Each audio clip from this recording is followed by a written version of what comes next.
Bye. See, I messed up the lower third. See that? I got to fix it live, and this is how we're starting this totally episode. Okay. I don't mind at all. So yeah, you never mind anything. There, that fixes it. Okay, guys, hi, what's up? It's Wednesday. It's 11 o'clock Eastern here in New York. So we go live. Call for the creators right here at 42 West 18th Street in the heart of the Flatiron District or Chelsea. I don't know. There's a debate going on. This is not a green screen. This is Adorama, and these chairs are always for you. Ab is no stranger to this space, has done probably at least 6, I think, amazing demos in this space since we rebooted it. And you guys know who he is, but I'm going to fill you guys in on some other stuff in a minute. But first, we got to go through, the grown-up stuff like the sponsor, Godox. You know Godox. I think their brand has exploded in the last few years. They make literally everything from microphones, constant lights, everything in between. If you're trying to produce, you've got a massive line from the smallest lights to the most big cinematic lights you can think of, strobes, and an entire line of everything in between. Check out the link down below for everything Godox. And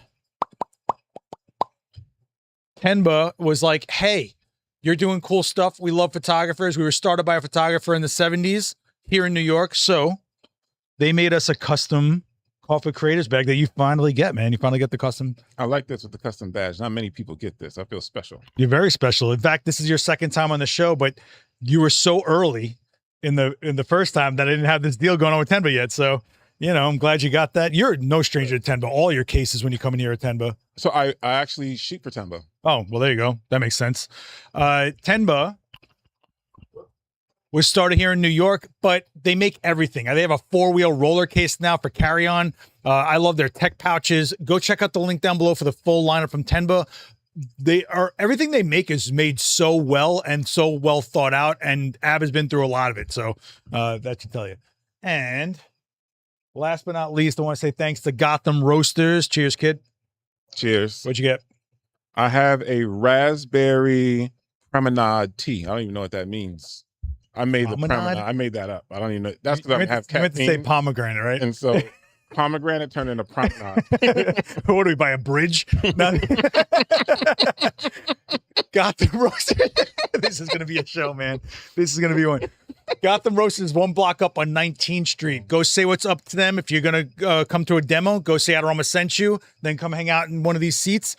It is owned by a photographer and filmmaker, so you are supporting the game, and they've been great to us here at Adorama. Thank you so much, Gotham. Okay, AB Sesay. Who is this guy? Well, he's one of my favorite people to ever show up on my phone. When it rings and it's Ab, I'm like, well, this is going to be 2.5 hours. Let's hang out. AB Sesay is one of the most talented photographers in the game, one of the best lighting technicians I've ever met, but also he's a creative director. He is a director, a producer. He's the product manager for Sekonic, and the amount of work that comes out of his studio and the level it comes out at is so few and far between in this world. So you guys know him as AB Sesay from Level Up, the series that's right here on Adorama TV. Also from this event space with the masterclass that I edited together for you and a bunch of other amazing demos. His last one, he tried to get through 20 looks in 1 hour. He's going to take another run at that again. But ladies and gentlemen, the incomparable AB Sesay. Well, I mean, talking about introduction, Seth, thank you so much. That was a wonderful introduction. Of course. I mean, so much. I don't even know how you remember all that stuff. I don't remember anything. If I have to do everything in one take, if I say it, it's out of my head and I never get back there. As long as you don't mistake pomegranate for promenade. I feel like the Brooklyn pomegranate, the Brooklyn pomegranate. I don't even know how those words get mixed up. Oh my gosh. Hey, what's going on, Sam? Sam Barret's in the chat. Another host here on the channel. How you doing, Sam? So yeah, this is where we're live, guys. If you guys have any questions for Ab, now's a good time to get him. Whenever he's in here, he's working. My man is setting like 16 lights that block all my camera views. He's telling a model the wrong directions to get here. I mean, that was something. I didn't want to bring that up, but now that I'm thinking about it. But I get excited when I feel like there's like a challenge like that. Like when I started out in photography, when it came to getting the shot, I used to hate when a client was like, well, we only have a limited amount of time. The older you get, when they're like, we have to do this in the hour, you're like, yes. Yes. Like, it's true. Like, you know what? I have an hour. I'm going to knock this out and then I get to go home and I get to cook, or you do cook some amazing. Your Instagram is like part cooking show. during lockdown, your Instagram lives with like everything you were cooking, I could smell it through the phone. It was like incredible. Man, pasta. Like I was cooking every single night. Nice bottle of wine. One day he called me on a video call, and he just while he's like about to sit down, and he looked like he just deflated and goes, "Bro, my whole crib smells like garlic." It's like, have you ever like just taken a whole head of garlic, cut it in half, and then put it to slow roast in the oven? do I look like I did that? Do I look like I've done that? Oh, you're a vampire. I forgot. I That wouldn't work for you. Yeah, well, You don't stop working. you don't. Are you kidding me? You're gonna come at me like that? But I'm having You don't fun. stop. Okay, that's true. That's fair. That's fair. You're having fun too. Yeah, look, I'm very grateful we get to do this, but it is a job. This is not easy. There's a reason we get to do it. I worked very hard to be able to do it, but it's still work, man. When you're done, you put everything you got into it. You're exhausted. You're tired, man. And and people only see the end result. If like understanding like the setup, the breakdown, everything that has to be done after the fact, there's a lot of work involved in this. Yeah, but you put in so much prep. You put as much work in before as during. You have to. You have to, because the worst feeling in the world is going home and you feel like, so I tell this to students. The hardest thing is to learn how to be at 100%. Giving 100% is relatively easy. But when it comes to being at 100% and showing up for yourself, that's the hard part. And I feel like a lot of people are giving 100% of only 20%. And then wondering like, man, I tried so hard. I gave everything I had and this still kind of failed. And it's because you weren't at 100%.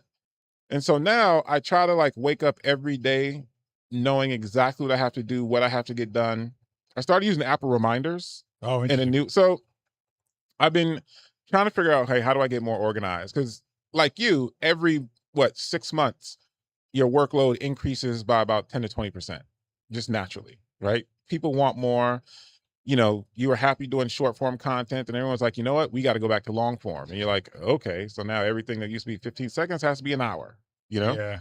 And so the way I set up my Apple reminders, I have my priority tasks. So the one thing that I'm currently working on, then I have 2 things in my secondary tasks, and then I list everything else out underneath that.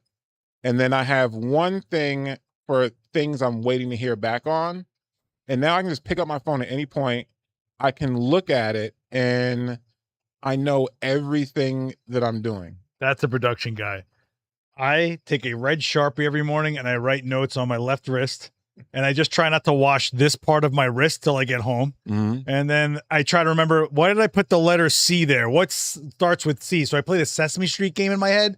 C, what is it? And I try to figure out what I was trying to tell myself. That's my notes. Well, it lowers, being organized lowers cortisol level. I'm so sure. I can't say that with a straight face. I'm so sure. Cortisol. Actually, someone has M Chen in the photo is asking, will Sekonic incorporate a color temperature readout in future Pro meter? I own 2 Pro light meter. So this is actually a very good question. There's exposure meters and then there's spectrometers. Previously, in a color meter, you only needed to have 1 sensor that wasn't that sophisticated. But due to the fact that LEDs have more of a discontinuous spectrum, they had to go to a spectrometer, which has a red, a green, and a blue sensor in order to give you more accurate readings regarding spectrum and not fool an individual sensor that could be fooled by a discontinuous spectrum. So oftentimes you'll find color meters are much slower and don't respond well to very bright light, or they don't respond well to very, very dim light. But if you look at exposure meters, they oftentimes work really, really fast. You can meter really low light really, really quickly and bright light really, really quickly. And so there are pros and cons to each one. And so, hey, Billy, how you doing? Actually, that's a friend, Billy of mine. He's a legendary photo assistant. He assisted some of the biggest people you've ever heard of in this game. Dope. The level up series, I put a link in the chat. The amount of work you put into those videos alone, even Gavin Hoey was here last week and he was like, the parachute video. Like, I think every time I run to someone that knows AB Sesay, they have 1 video off your channel they can verbatim recite to me or see visually in their head like they're watching it in front of me. That was a lot of work. You put in a ton of work, man. And I think people are quick to get a deal to do content or whatever. All they're trying to figure out is how to survive it. You're like, no. I don't care if I lose money doing this. I don't care how big it's got to go. Like, this is what I'm doing. That's pretty admirable. Has anything not come to fruition on that channel, on that playlist that you wanted to do? So I'll tell. Can I start from the very beginning and tell you the story? About No, you can't do any. Yes, go. The first 3 videos I did on my channel for Adorama TV for the Level Up Lighting Show, the first 3 videos on there, I had a videographer, I had an assistant, I had hair and makeup artists, model. I may have had 2 assistants. And my goal was like, okay, I need to get through 3 videos in a day in order to make this like economically feasible. Like that was my goal. And then I went back, I looked at the videos and I said, you know what? I can do better than this. And so after that, I said, you know what? I'm going to go to 1 video a day. I'm going to slow down and I want to make sure the content is good. And on some of the videos. How many were you doing a day before 1? Pardon? How many were you doing before 1 a day? 3. 3. And then after that, I said, you know what? I think I can do better. This doesn't really represent what I want to do. And so then I just went to doing 1, maybe 2, but like the video I did where I tested 30 different pieces of diffusion, that video alone took about 4 days to shoot. I shot it and then I went back, I reviewed a bunch of the different pieces of diffusion and I was just like, had to figure out actually how to construct the test. To get all the pieces of diffusion took about at least a day of production, ordering all the different pieces of diffusion from different places because I just couldn't get all of it. Coming up with the set design for it and finding like how far the model had to be away from the background. How do I show different types of reflections? What wardrobe should the model have? What's the best skin tone to represent this? I went through like the fact that she has a hat on, so the shadow in the back can stay very consistent, even if the hair changes, but then also being able to see detail in dark hair, you know, having a skin tone where you can easily see like the difference between like the diffuse direct and the direct polarized highlights, the fact her hands are on the table and how those shadows fall. So you have a shadow that's close to the light source, you have a shadow that's far away from the light source. I didn't get that on the first try. I went through and shot this multiple times. I had different wine glasses that I tested and finally came up with what you see here. So that you could clearly see the difference between all the diffusions, how they scatter light, how they project light. And so this was 4 days, and I would say I definitely lost, and that doesn't include editing. But this was one of those videos where I definitely basically came out of pocket in order to produce it. Yeah, but I think you care about the longevity of the content. You know, it's not just like an income or a living for you. This is legacy, reputation. And you always said to me, every time I saw you, you would say the same line every time. I want to make stuff that I would want to watch. 100%. And that's as admirable as it gets. You know, it's not like we got to do this brand placement. You got to show this thing. You got to talk. You know, it really isn't a commercial. You're trying to convey something. To me, you did the definitive video on topics a lot of people hate getting in discussions about. When you told me you're like, I'm going to do a parabolic video, I was like, oh, every snob on the planet is going to come out and be like, that's not true parabolic, blah, blah. You just like dug into that so hard they can't dispute. You're showing math equations. You're doing the whole thing. I'm like, yeah, let a snob come out of nowhere. You approach it properly, deep, and you make sure it's correct. I mean, I think you do. I think you did some of the best videos I've ever seen. Oh, thank you. And I'm really big. What it helped me develop is basically proper technique. You know, everybody talks about the parachute video that you have up now was really like, in terms of production, this was bananas, dude. So what I did is, so my friend Heather was a model here. I had her come to the studio a day before the shoot. We tested each piece of wardrobe to see how it fit with the harness. And then, you know, so she really got accustomed. She didn't come to this parachute fresh. She already had like a full day practicing modeling with the parachute. Yeah. And we worked out safety. Like, okay, where we, like everyone's like, oh my goodness, look at this guy. It's going to fly off the roof. But, you know, we took paracord and we tied off the parachute to like fire escapes on the roof. And the other thing is like everybody's caught up with what they see in movies where like you put on a parachute and it just fills up with air, right? We had to find out, okay, on the building, I had to see like, okay, the wind is going to go from that day from east to west. So it's like, no, west to east. So it's like we have to find a rooftop where we can get like a clear view of like west to east, because that's the way the winds are going to be blowing. If the winds are blowing the other way, this would be a complete failure. Like there is no option to shoot in the other direction. And then you have to get the parachute like off the ground, which means you have to bring a lot of fans. Yeah. And you can't talk. You can't direct the model when you have 2 real effects fans blowing at full speed. You know, it sounds like there's a jet engine there. Yeah. And so, and then again, you know, the assistants giving everybody like an individual job, making sure things are safe, you know, making sure the model is comfortable with the parachute. Like she kind of understands what's going on because we had like a day of practice, you know, not shooting in heels for something like this and choosing like boots just so that she has like a little bit more grip on the roof. So like we thought about every single core aspect of this shoot before we did it. If you go this big and this out of the box, you have to. I mean, there's too many variables here. First of all, safety alone, right? And if you're going, imagine you get on that roof and you're like, okay, so now make the parachute lift up. Well, you think you're just going to throw it in the air and it's going to magically stay there? Exactly. You know, and people forget about like things like drag and yes, the size of the parachute means you need more air to hold it up than the weight. Then what happens if that shifts and then you're shooting on another angle? Like to not be ready for something like this and to have somebody's well-being in your hands, that's professional, right? That's where I think people don't get to see how much really goes into it. People flip through Instagrams and like doing a lot of dumb stuff, right? I mean, I'm famous for yelling at people for lighting people on fire, right? Mm-hmm. They don't even try to prep for that. They're just like, oh, I saw a guy do this. I'm going to light your baseball glove on fire now. You're like, no, I got to test it in my studio first. Then I got to go to that roof. Then I got to know what the conditions are going to be like. Then I got to prepare for those. Like, how do you not approach it like that? You know? And I think doing that, now your whole crew will trust you for the next one. 100%. You build up this trust level, which strengthens relationships. And that adds to everything. I don't want to, if you guys want to watch that video, you got to go give him a view and go watch that on that playlist. All right, guys.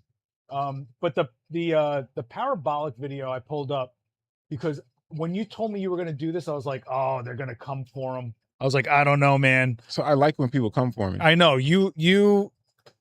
we've had a lot of conversations where you're just like, I love the trolls. I love bad comments. So there you go, guys. I love trolls. Go get them. Go get them. But this is one of those topics that like, people try to flex being an expert. They won't even show you their work. They'll just talk trash to you about that's not a true parabolic. How many times have you heard that phrase? True parabolic. What was your goal with this? To just make a definitive definition for what this modifier is? It was really to learn. You know, I think that one of the things that makes my photography better is not taking anything for granted. And thinking and so this is the weird part, right? What worked yesterday should still work today.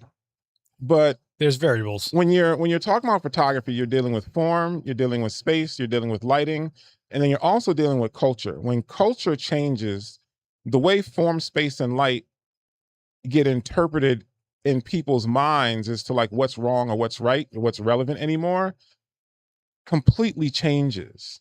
And so one of the things that you do by producing work is you understand how your work should possibly change depending on how the culture has changed. Mm.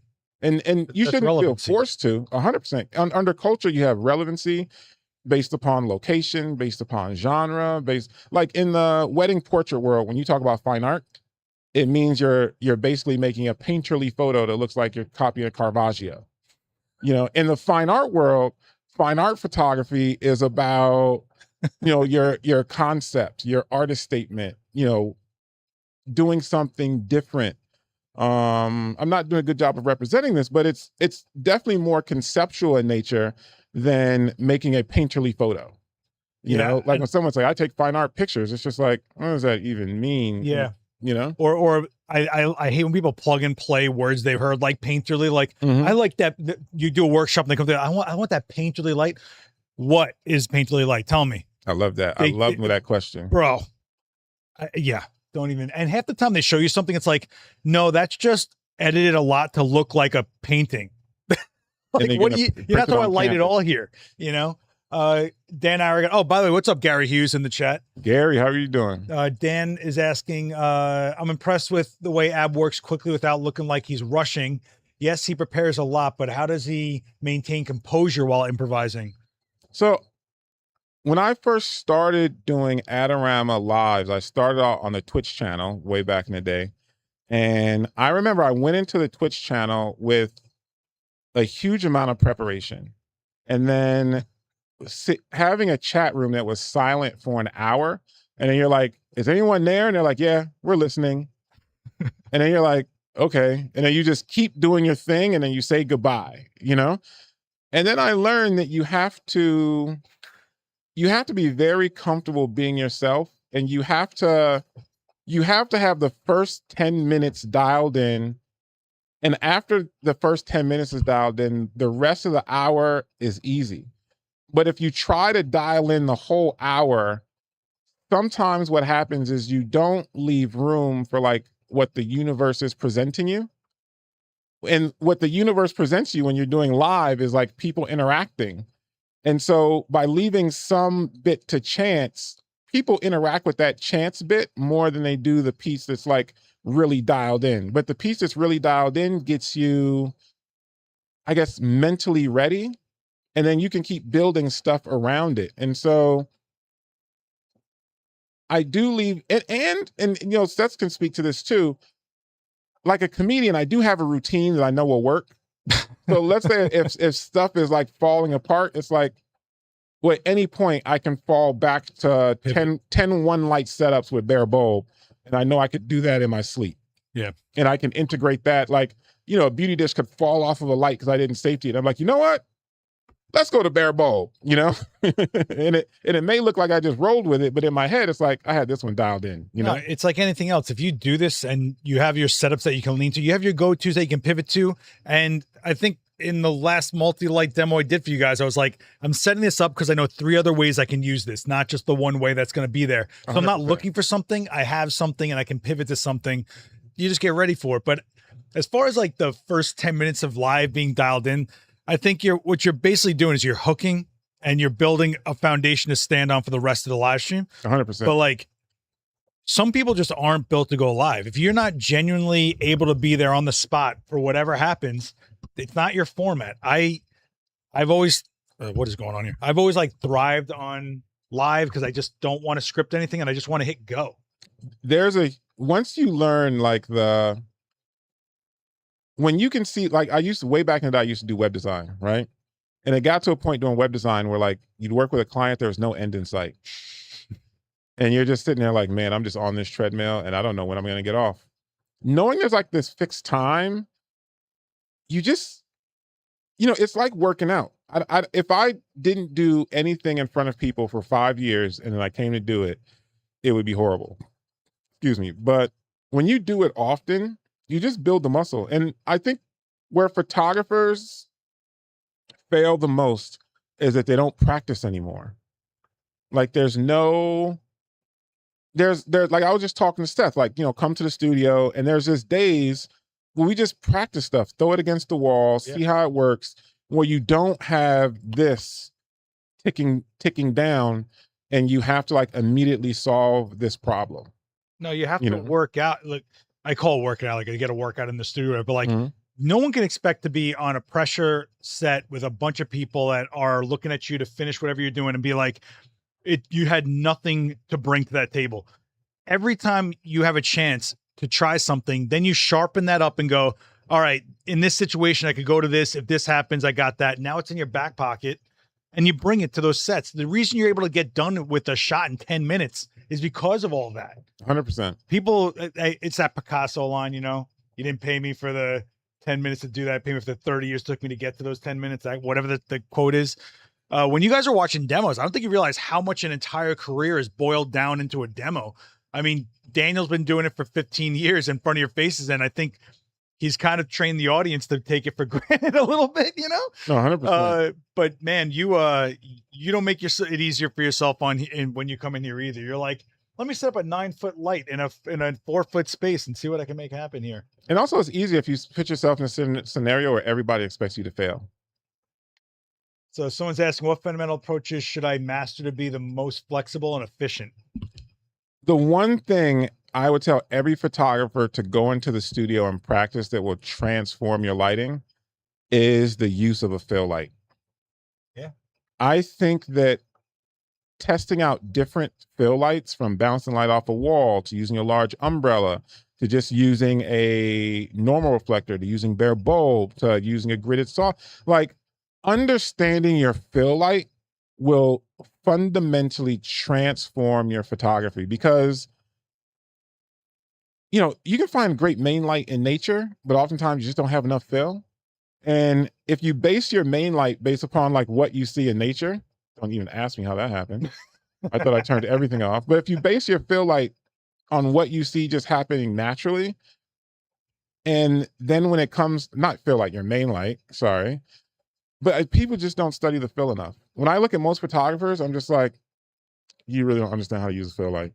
Yeah, I think fill light is a huge tale of the sophistication of the light. 100%. You know, Joe McNally always says the fill light is that light you don't realize is there till it's gone. Yep. If you can get your light to feel like it's not there, but it has elevated the pattern.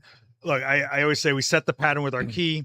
We clean up the density with our fill, but the right type of fill, active, passive, if it's diffused, if it's specular, you know, all that is adding to what you are setting the tone with your key, and your key is shaping your subject, right? So I think when you're exact there, when people show you an image and like, what do you think of this? And it's like a single light that you're like, if you just knew how to fill this, you probably have a whole different portfolio. But a lot of people point a light, they hit TTL and they go, Exactly. You know, I don't think they think about the next level because they're not sure what the next level could even be. So that's what I think takes years. You know, anybody can learn lighting pretty quickly and the techniques and stuff like that, but understanding where to go, what it could be, seeing it, understand the subtleties that you stack up to make the whole picture. I think that's what the parabolic video, you go so into detail of how the shadows stretch, what specular heights are doing. I think that's what that video really tells, not just the parabolic. And another reason I did it is I want to design my own. It's weird. I've worked for every single lighting company in this industry except for there was one. Hansel? Hensel is probably the only lighting company in the photographic side, and like Speedotron, some of those old ones that I haven't worked for. But I worked for Profoto, Godox, Elinchrom, Broncolor, Bowens, Limelight. There's probably some even I'm forgetting in here. What was it? Light in Motion. Oh, gosh. When they were brand Nanlite. And I really want to design my own set of light shapers that are designed around intention, not just marketing. Meaning some people call anything a beauty dish just because of the deflector in it. And I think there's a purpose to something like a beauty dish once you actually study it, and like the different surfaces. So I want to design my own. I think that, again, parabolic reflectors, you can have, you know, a lot of people complain that they don't like the Godox parabolic reflector because it doesn't look like the Broncolor parabolic reflector. But the Godox parabolic reflector, if you're using it unto itself and doing full body stuff, it has a more like pleasing background shadow than, let's say, the Broncolor will, depend on how you're using it, just because the Broncolor, each facet is so bright. But the Broncolor for beauty looks amazing. And for some people to say that, well, the Godox is wrong and the Broncolor is right, if you go to another company like Breezy, they make a parabolic that looks like the Godox, and they make one that actually looks more like the Broncolor. And you can even mix in between, so the outer part is soft and the inner part is more direct, meaning they have like a very specular, shiny interior when you're focused. And then when you defocus, they change the pebbling on the outside so that it's softer.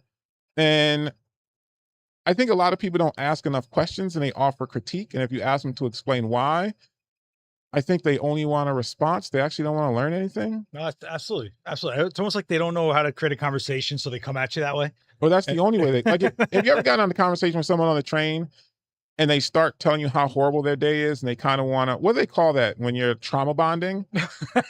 some people only know how to trauma bond. And I think that happens online And I think that the more educated you become, you want to bond with people based upon what you know, not based upon what you don't know and how you feel. Well, it's also demeanor. Demeanor is a 100%. massive, like, let's talk about this guy, Cloud Strife. Mm-hmm. You got to stop your chat room with talk about, because we're not taking orders. Maybe, hey, what are your thoughts on, or maybe just how you ask a question. So What's the question? I don't know. They're talking about something about AI. So did you talk What's about a that? client you lost to AI? Was that something that happened to you? I have not lost any clients to AI. Yeah. That I wouldn't know, but I think we're all going to lose some jobs to AI, but I think we're also going to pick up certain clients because of AI. The thing people like, I hear a lot of photographers complain about their rate, like, oh, I only get paid this much, I'm not getting paid that much. And now I feel like the whole world can hear me because I know air the conditioner conditioner just shut turned off. Yeah, I know. They can't hear the AC anyway. I feel as if though ultimately, what was I talking about now? Did that really shake you that much? It did, because I was like, wait a minute. AI will actually gain jobs from AI. Oh yeah. So at the end of the day, I feel as if though there are certain clients that just, I know where I was going with this. Some people just don't have a high value for images, which is sad. Like some people, images isn't worth that much to them. And don't complain that the image has low value to them. Just find the people where images have high value. Yeah. And yeah. Mm-hmm. No, I think it's a pivot in the industry, but like what people don't think about is not our side of it, the clients that pivot, right? Mm-hmm. So they're talking, someone said they lost a $250,000 job to AI or whatever. That client probably would have pivoted some other way, another way. Just like a long time ago, people like, oh, we're going to lose jobs as a product photographer or whatever this thing came out. It's like that person that wouldn't have hired a photographer for that anyway. They're fine with using their phone for eBay or something. They would be fine using it for their Etsy store, would never have hired you as a photographer anyway. So like the client 100%. pivots just as much as we pivot. Yeah. And what photographers should be looking at right now is everybody who's complaining and thinking about getting out, they don't really love it. And I think ultimately brands are going to look to align with photographers who actually love photography and can bring a point of view to photography. And I think that's the piece that's missing in the quote unquote fine art world, with that, let's say, is more scholarly, where people are trying to get their BFA or MFA in photography. The thing that's focused is, okay, what is your point of view? Yeah. I feel like in the wedding portrait market, everything is based upon like sales. And when it comes to actual creative, it's about, okay, who can I mimic who's making money right now so I can try to find their same clientele. And if you keep focused on like refocusing your point of view, defining what would be considered your style, even if it looks very similar to someone else's, eventually you get there. There's a story about, I've been doing photography for 25 years. No one really knew who I was publicly until about 20 years. When I was out of college, I had a massive amount of commercial clients. I mean, Mac Group, who I work for right now, they were one of my clients, as well as I had a roofing company that I shot for. I had a hardwood flooring company that I shot for. I had La Roche-Posay, which was under L'Oreal, that I was shooting for. I had a company called Spiral Bindings, and all they did was make the little spiral curly cues that bind notebooks and things like that together. Yeah.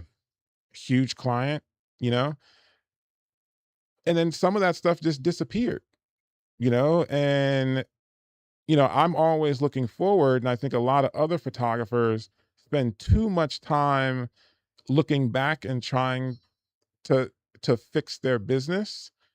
And if you're only in it for the business, my guess is that if you're not shooting something like events oriented and you have no point of view, then AI will take your business, because visually AI will be able to do what you do, but it'll never be able to give your point of view. Yeah. Even if it tries, it won't be able to.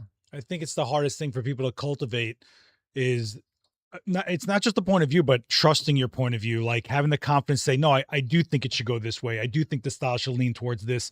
A lot of people will look at something, and even if they did a great job on it, they're kind of like, is this correct? I'm like, there is no correct. Is it your shot? Do you want it to be like this? Is that what your work is supposed to look like for you? Do you feel like it's your shot? There's people like come into, especially sit in these chairs, show you work that's just emulating, but are still not sure what they're supposed to be shooting. They're like, is this correct? I'm like, what is correct? What does that mean? But You know? and I think that I do think there needs to be a sea change in the way photography is taught. I think that I used to poo-poo like photo walks and just setting up something and everybody walks through and they're just shooting like the same model and generating these images for their portfolio that were curated completely by someone else. Yeah. Um, but I actually now believe there is a place for that. Um, but I do believe that at some point, if you take photography seriously, you need to graduate from that. And if you want to give something to photography, the best thing you could do is develop a point of view. And I think you only get there through critique. And you need to have friends that you can trust, or not even friends, but people who can look at your work and just tell you ultimately, like, no matter what you think, your work is giving X, or it's going to be perceived as this. And I think that's no one can really accept critique anymore because they just culturally haven't visited a place where they have to deal with it, especially when you're copying someone else's work. What are you going to say if you're taking a workshop and everyone's taking the same picture? The only thing you can really critique is people's technique. Yeah. I mean, well, there's a lot to comment on there. Well, we just did a critique last night, and I can tell you there are people that are actually hungry for an actual critique rather than I put it on Instagram and my comments tell me this. It's like, but who are those people? Do they understand what they're looking at? Because there's some horrible photos I've seen out there that get like a million tons of engagement because they just go, that's pretty. I'll sure, why not? Because engagement's free. It's easy, But a critique, someone to sit down, share their experience and insight from what they've cultivated with you to give you a perspective point that would actually elevate you. I used to work for a guy who always used to say, always be around people that are better than you. Always, so you try to assist for anybody you can that you respect the work that you want to figure out how to get closer to. But then at some point, those open shoots that we were just talking about, where like we set something up and people come and shoot, I look at those more like those people might never even get to a place where they have an experience of walking up to a set with someone to work with. At least they're going, you know what this is for me. I want to go build my own now. How can I go do that? The problem is too many people go, I'm only going to go to hands-on open workshops, fill my portfolio. Hopefully someone will want to shoot with me. I can't recreate it. I don't even know how that was created. They don't listen to that whole part of it. That's lazy. And that's also wrong intention for me. I don't know. But there's definitely some open shoots that I'm like, oh, this is kind of egregious. I'm just kind of not into it at all. But I don't think they would produce their own shoot. I don't think they would do it. And I'm okay if for some people it's photography is just a hobby. But for me, it's just more of a lifestyle. I mean, it's just, there is no life without photo right now. Like period. It's majority of your life, right? In terms of everything that I do. Gary is actually saying automation always eats up the low end and commodity portion of the market, but it isn't impossible. Portraits by a really great human being could be the new flex. So I think the photographers building their own brand and point of view, people are going to find value in getting it from them, like any other artwork. 100%. Yeah. Like I got a portrait by AB. Like that's a thing, and being able to tell that it was shot by you is kind of like the coolest part to me. Is like people can tell like that's totally an AB image. Is like that's what's I find that cool. I don't know. And the one thing about the photo industry is that it's always going to change. I remember I was interviewing Greg Heisler, and he was talking about when he started, and he was frustrated because he would get an assignment that was in Africa, and the client was like, okay, we're going to send you to Africa, but we can only send you for a week. And he was like, man, a week. And previous to him, the people who were getting hired, they were doing a shoot in Africa, and they were getting hired for a month. Now it's like, okay, you need to go to do the shoot in Africa. You need to self-produce, meaning all the money's coming out of your pocket, and the subject is only going to be available on this day. And now it's like, okay, now we can find a photographer who's already there. And so dealing with the fact that the photo industry is always going to change, meaning, 10 years ago, clients weren't really asking for a horizontal and vertical content. Now you almost have to ask, like, I don't see any vertical shots on here. Do you guys want to get like video or anything like that that's vertical? Or do you guys also want to shoot video for this? It's just part of the game. It's where a client would spend $1 million. What I think it was Chanel. I think they broke the record. They spent like $33 million on like one campaign one time. Now a company's still going to spend $33 million on a campaign, but instead of having, let's say, 2 deliverables, they're going to expect like 5,000 deliverables Yeah. over the course of a year. You know, like, because they know that one deliverable is not going to last a season.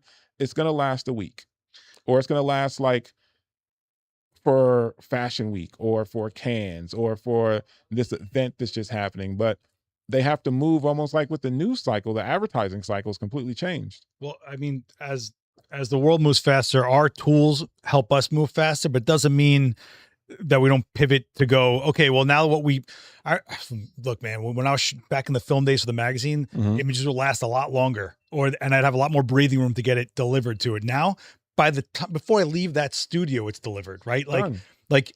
And so then it's consumed by the masses, and then we move on to the next. If you're at that breakneck speed, that's what they're going to expect for their money now.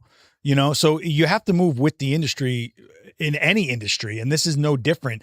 I just remember, you probably totally remember, the era of just older photographers griping about having to do video or learning 100%. video, and I'm like, you are going to go away. You can't keep looking for these glory days that don't exist. Yes, Nat Geo used to send you somewhere and give you a stack of cash and let you live your life. That doesn't exist anymore. But I will say it only exists if your point of view and perspective is so dialed in and focused that they see value in it and they want to give the viewer a different experience. I feel like then it still happens. Well, it's relative. It's relative to what they're doing. And a lot of times the scale of something goes up if they can make a spectacle out of it. And that then becomes marketing as well. If we're talking commercial sense, right? It's just the game's changing. If you're not willing to look, I was a punk on a BMX bike. You think I thought I'd be building a live stream studio at some time in my life? Are you crazy? You think I'd ever learn any of this? If you're not willing to pivot, you're willing to die. That's the way I look at every industry. And creatively, we have the privilege of doing what we do, and you've got to work hard to keep that privilege. That's the way I always looked at it. You know, there's a bunch of questions in the chat. One of them, I can't find right now, but it's basically, what's the size of your crew typically when you're working? Anywhere from just myself. On average, when I'm doing like a more commercial job, it's just me and, let's say, usually there's a script supervisor, there's someone shooting, and then there's someone assisting. So I would say on average, when I'm doing like a lot of the Mac group stuff, there's an additional 3. And if it's something that also requires, like, let's say like a glam team, or if there's what I'm going to call like a hostile client, I mean, like where the client needs to be catered to, you know, then we'll bring on like additional PAs so that, you know, there is some sort of like a buffer there. But a lot of jobs I do now, it's myself and possibly just one assistant, especially if I need like help loading and unloading. And if I need speed, but oftentimes there's a lot of stuff I'm just doing by myself. Joe Coons is asking, did you have a rep early in your career? Do you have a rep now? At what point did you get a rep? Never had a rep. I think, you know, early on, to get a rep, you needed a really, really strong book. And I think in my early days, my book wasn't that strong or differentiated me from like other photographers. Now, in order to get a rep, you already need to be bringing in clients. So it's almost like you need to be bringing clients to your rep, so your rep can also be bringing clients to you. And you need to be in a situation in which you're in demand because of like your point of view and what you bring to things. Unless you had a rep from back in the day and you guys are still working together. But nowadays, reps want to take on people who are already making money. I don't feel as if though they're developing photographers anymore at all, where that used to be a thing. Yeah, that's true. Someone that was asking, well, where could you go for a critique? I would start with your peers. Wherever you are, someone else is taking photos as well and is into it, and you guys can feed off each other. Look for people around that you do appreciate their work. See if you can assist them. If you work for somebody, they'll take a look at your work and give you some feedback. A critique could be as simple as 3 minutes of seeing something and giving you some feedback. It doesn't have to be a sit-down portfolio review, but there are portfolio review services out there. But do not do those until you're ready for a full body of work. I wouldn't just be like, look at this picture of this cat. It's really nice, right? Like, give them a mature body of work that you would actually go out there and try to sell as what you would do for a living. And if you can find a class somewhere to take, yeah, I feel like it's really good place to start. Cause I can understand, like a photographer was talking to me the other day who was taking on their first event job. And the question that they asked me was like, okay, if I'm doing a shoot, like they were shooting it was like a birthday party, and literally they're just figuring it out. And they asked me, when I'm doing this shoot, when's a good time to use the bathroom? And in my head, I'm sitting there like, I never really even thought about that. If I have to go to the bathroom, I would go. If it was an important moment, I would hold it. But I would never think about like, is there an ideal time? And then I realized there's a lot of stress if you just haven't done anything before. Like if I had to fix a washing machine, I wouldn't know where to start. And there's other people out there who are just like, fix a washing machine. Really? I can do that. Like, you know what I'm saying? Yeah, So, but I think okay, I get what you're going for, but like Mhm. with something like event photography, they're worried about missing something, right? Like they Mhm. can't ever get back. A washing machine, you can eat a sandwich in between that, and you figure But you that gotta out. wash your clothes. No. No, I just think like I think people get caught up in the pressure when you're shooting for somebody else or of something that you can't repeat, 100%. and it just gets inundating, and I think they get consumed by it, and I think that's when they break. Not that you should get to a place where you don't care, because I definitely have gotten a little too comfortable with not caring about anything anymore. But I think having that much care is a good start. Oh, I think 100%. Like when I shoot in the city, my biggest concern is how difficult is the load in and load out. Oh, yeah, yeah, Because yeah. so much can Yeah. happen in that 20 minutes or 15 minutes. And are there going to be stairs where I got to pack my equipment completely differently? I may need a crew of 3 people just to handle load in and load out. And do I have to go to like some weird freight elevator and schedule time and get a certificate of insurance just to load equipment inside the building? That's happened many times inside New York. And sometimes having like just a producer hired for just those reasons of all the in between stuff can take a 100%. lot off of your back. But like things happen. Look, we did that special effects workshop together, and I literally broke my back. 100%. Like that was part of loadout. I mean, it was a lot of equipment. I never would have thought that, but guess what that affected? My next 3 jobs. I was laying on the floor of a studio trying to shoot. Like it happens, you know? Mhm. But the dumbest things, you have a I don't know, we're gonna call it a class, I guess, at imaging where it's like how to produce a shoot from A to Z. Yes. And the stuff that you say, I'm watching people's faces go, I never would have thought about taking the menu for catering and just only giving them 3 options instead of an entire menu, and that would save me all this time and 100%. all this stuff. Like, but you can only know that from experience, right? So I would say get on sets as much as you can, you know? I mean, I get clients who will be on like 3 different calls on like, okay, how do we get through this shoot? There's a lot of creative, there's a lot of deliverables. And they're talking about, don't worry, we're gonna push the schedule. We got this, we got this. You show up to the shoot, the first 45 minutes is dedicated to coffee. And you're just sitting here like, man, does anybody have a clue like what's actually going on here? And so like when I produce a shoot, I plan like how long do people need to settle? Because people are gonna come in, they're gonna put their coats down, they're gonna use the bathroom, they're gonna get a drink of some sort. I look at like I try to break down like, okay, how many minutes do we have for each shot? You know? So that there's just like a realization of like, okay, we need to have an overtime plan. What's overtime gonna cost? Are people gonna be available? Does a building or wherever we're shooting have any regulations? Does the freight elevator close down and we now got to go down 6 flight of stairs with like 500 pounds of equipment, you know? I also think that like it's not just on us to have experience. You're gonna have clients that have no experience working in that environment. I call it like a playing studio. All the You time know, now. oh, they're like, oh, let me worry about getting my phone out and filming as much as I can. I'm like, I need you here. Pick a jacket. What are we doing? You know, like, and I can't stress enough just having people that handle things to get off your back so you can do what you're actually supposed to be doing there. I don't think people realize how much isn't shooting, right? Like that's the big It's thing. production is everything. I mean, the reason I plan is because production is everything. Yeah. You have is it a series on our PPA channel?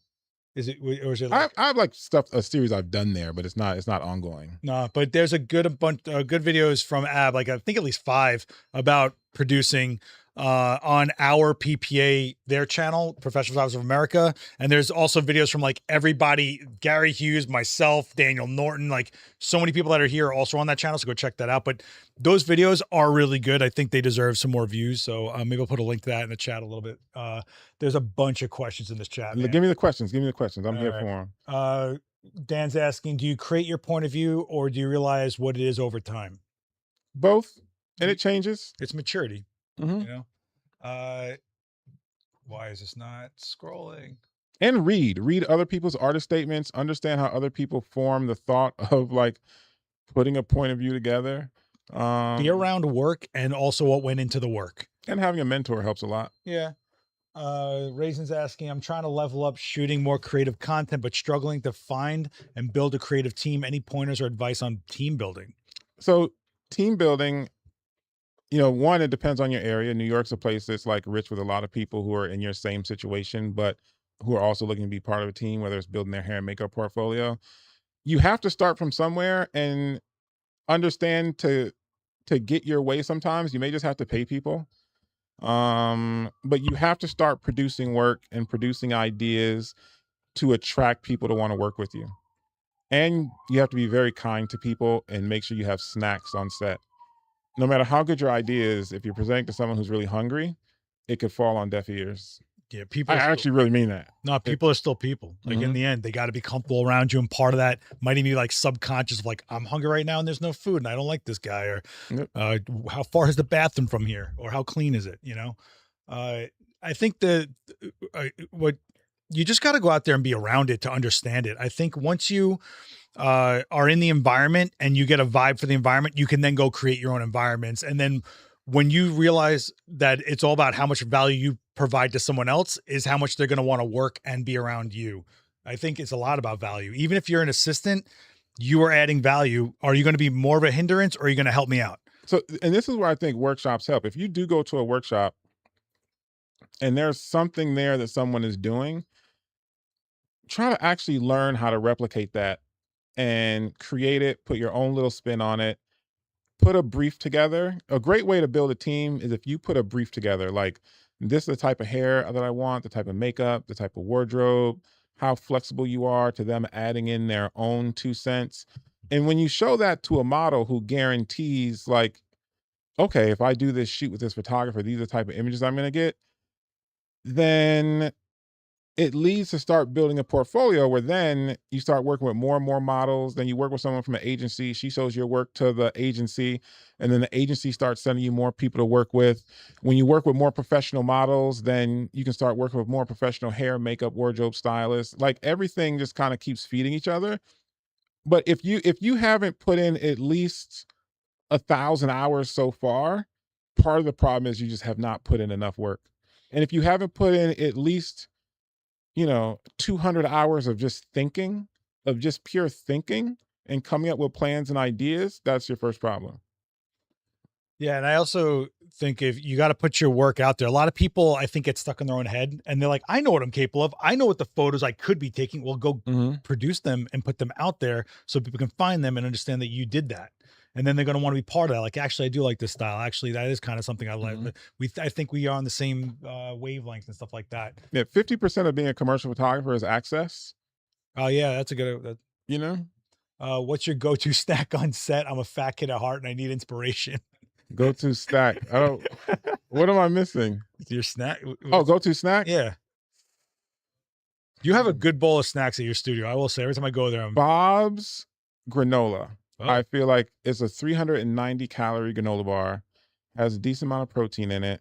But right now, since I'm doing low carb, I just have a big breakfast and I drink a lot of electrolytes, and it just gets me through the day. So a million years ago, when I started shooting in the makeup industry, I would buy a giant Halloween-sized bag of Dum Dums, and I would tie it to a C-stand. I would just be chomping on. Who wants to eat that? I thought I was going to die by the end of the day, but it was like a habit thing for me. I was like 19. You might as well eat candy corn. Candy corn. Okay, first of all, candy corn gets a bad rap.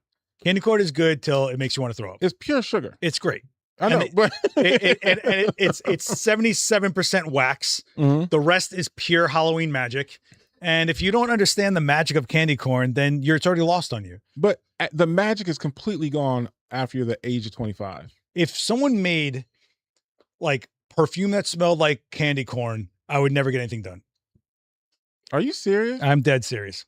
Lip gloss that tastes like candy corn, that's it. And you know what the worst thing is? When you mask candy corn with peanuts and raisins. Okay, that's and not you're good. Just like, what are you even doing? Raisins are not, no. What are you doing? Get this healthy stuff out of here. What about when they don't need this. The whole candy corn, and they make a pumpkin out of it? I hate those. And it's just too much. It's too much. It's not the right ratio. The whole cool thing about the candy corn is you start off a little bit and you build the ratio. That big pumpkin is just, You could die on that thing. And some brands make them a little marshmallowy. Mhm. And I Never had that. That must be You ever a have New York circus thing. peanuts? No. Those marshmallow peanuts, those will make you want to throw up. No, I grew up on Now-Laters, Jolly Ranchers, Chico Sticks. Now and laters will rip your teeth apart. I know. But you got to put them in your pocket first. You got to get them warm. Yeah, you got to warm Yeah, but then them you up. can't get the waxy paper off when they're too warm. You can when you're hungry. I was like, yo, you can the paper's edible. Watch. Just don't. Oh, we told that to a kid before, just to see if he tried it. You could eat Same the kid paper. like held a firecracker in his hand. Wasn't that smart? Well, the firecracker. I'm not gonna get into the firecrackers. I know. I forgot. We have to keep this I'm, work safe. nah, man. We're almost at time. Actually, look at That was too easy. that. I told you this was gonna be easy. This is the second time Ab was on here. He was one of the first guests. We're almost at 100 episodes, and he was one of the first in I'm here. coming back for the 100th episode, whether Seth likes it or not.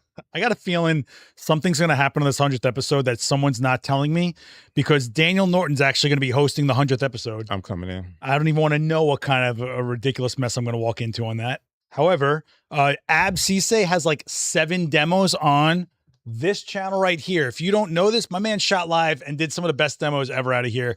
And also there are compilations of multiples put together. If you ever need to put something on for a few hours, a screensaver, just want to put something to listen on in the background. He once wore some really dumb looking sweatbands during an entire It demo. was hot in here. Dude, I was like, I tried to get like a screenshot where you look kind of noble, and I was like, you were killing me with the red, white, and blue headband. Hey, do you remember the Globetrotters? Yeah, do I remember the Globetrotters? Dude, it was Bruh, hot in here, dude. and those sweatbands were working. It is always hot in here. My last demo, I thought I was gonna die in here. You can't think when it gets that hot. It's crazy. I actually like the comfort of the air conditioning noise. It's got a tone to it, and you kind of it sounds like a World War II fight like plane, but it's there for you when you need it. It's like a friend. It keeps you company. Then all of a sudden the voices start talking, and you start thinking weird things. I That don't know. happened to me during this episode. Orange circus peanuts. Yes, they're disgusting. The first one's a good idea until you get through it, and then you're like, I'm not Never gonna even get through heard this. of those. They're so bad. They're so bad. And they're never the same. Like I think they've only made them once, and they've just been repackaging them forever, and they're just kind of like getting staler Never and heard. selling them to you again. I don't know must what serve it is. that with that New York pizza. Is that a dollar store candy thing? Is that why you don't know? I don't know. Dollar store candy is shady. Don't do it. Don't do it.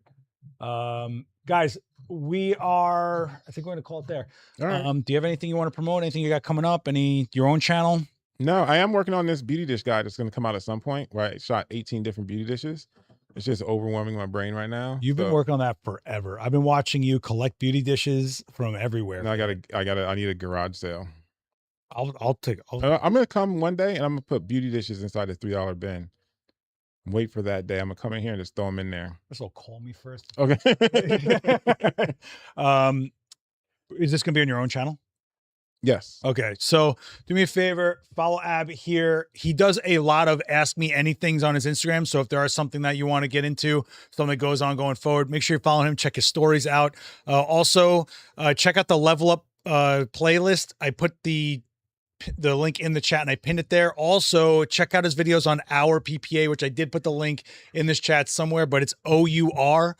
PPA is the channel. There's videos from a lot of us on that channel.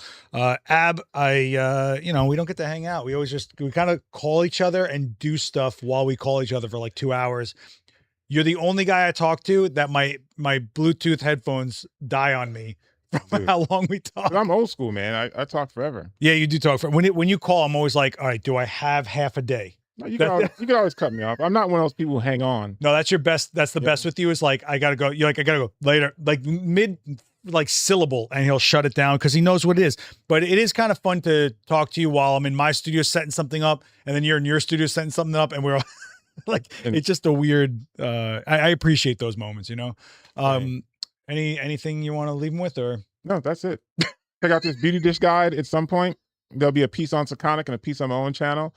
Because I put so much work into it. I don't think I'll ever take on a project this big again. Okay, that's a lot being said from a guy who had a giant parachute on a rooftop with a lot of wind differential, I'll say. And of course, the parabolic video, which is my favorite, and the diffusion video, which I think was imperative to people trying to learn what all these modifiers do. This is episode 90 something. So check out the rest of this playlist. If you guys want to check out more amazing people like AB Sesay, hit subscribe, hit like, and I'll see you in those comments, but I will also see you over here on the live channel. If you guys want to stick around for some live demos, there's one tonight, 5 p.m. Justin Bakari is going to be doing single light demo, and there is 3 years of demos sitting on that channel for you for free. Ab, It was a pleasure. yeah, man. We got to do it again. Yeah, you want? I'll be here for the 100th show. You gotta get some food. No, I got to head out. You gotta head out. All right, guys. We'll see you. Enjoy the rest of your week, and I will see you on the events channel at some point. But till then, be good to each other. Tip your waitress. Later, guys. Peace. Later.